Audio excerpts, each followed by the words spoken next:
Assalamualaikum warahmatullahi wabarakatuh. Kembali lagi dengan saya Rahmat Wahyu Pramono dari Politeknik Elektronika Negeri Surabaya, Departemen Teknik Informatika dan Komputer.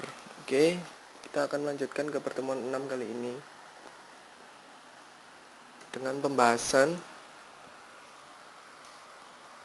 bentuk normal 3NF, bentuk normal BCNF, yang artinya BC itu kependekan dari voice code. Oke, nanti kita akan bahas satu persatu.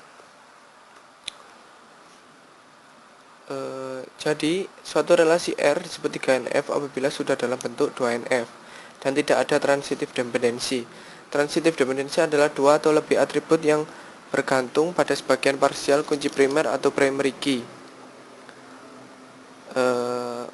Oke. Aturan normal 3NF adalah memenuhi kriteria tabel normal 2NF. Field yang bukan primary key adalah full dependency, artinya bergantung penuh pada primary key. Dan ketergantungan merupakan secara transitif. Oke. Berikutnya langsung ke contoh. Berikut adalah contoh dari format tabel 2NF yang mana terlihat bahwa field nama dan nilai dalam adalah full dependent terhadap NRP yang bertindak sebagai primary key. Berbeda dengan field keterangan di atas yang dependen pada NRP, akan tetapi tidak mutlak. Ia lebih dekat ketergantungannya dengan field nilai, karena field dependen pada NRP dan field keterangan dependen terhadap nilai, maka field keterangan juga dependen terhadap NRP. Ketergantungan yang demikian ini yang dinamakan transitive dependent atau dependent secara transitif atau samar atau tidak langsung. Untuk itu dilakukan normalisasi 3. Jadi penyelesaiannya kita dikompos, jadi dipisahkan antara field 1 yang dependent terhadap NRP dan field 2 yang tidak memiliki dependent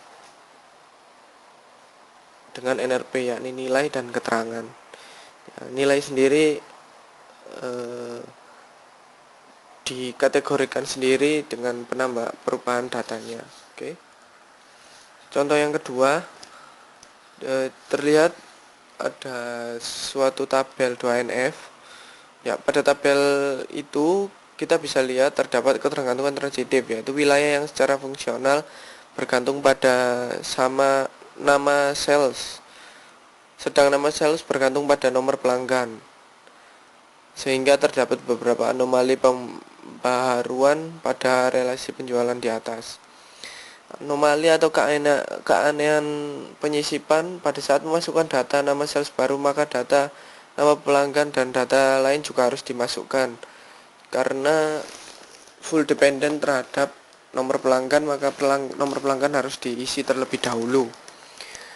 Kemudian anomali keanehan pada saat penghapusan.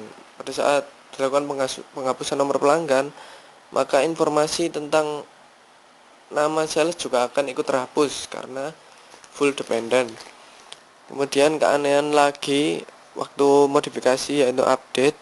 Pada saat dilakukan update data nama sales, maka harus dilakukan pengupdatean pada semua baris row pada tabel ini, dan ini sangat tidak efisien.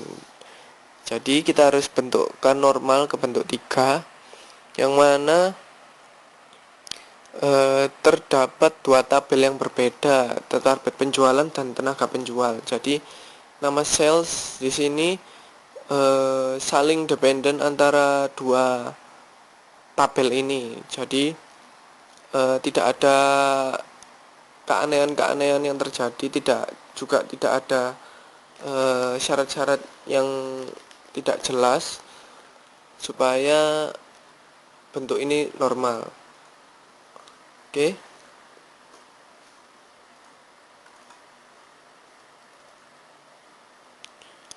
Yang pembahasan berikutnya adalah bentuk normal BCNF. Boyce code normal form. BCNF ditemukan oleh RF Boyce dan EF code. Makanya disebut dengan Boyce code. Syarat BC normal form atau BCNF jika dan hanya jika setiap atribut kunci key pada suatu relasi adalah kunci kandidat. Kunci kandidat adalah atribut dalam suatu entitas yang dapat dijadikan primary key. Ini hanya dikatakan dapat ya. Jadi syarat dari primary key adalah dia itu unik dan tidak boleh ada data yang sama. Jadi apabila ada data yang sama ada data yang tidak sama dalam sebuah tabel, itu bisa jadi dijadikan kunci kandidat. Oke, kita ke contoh.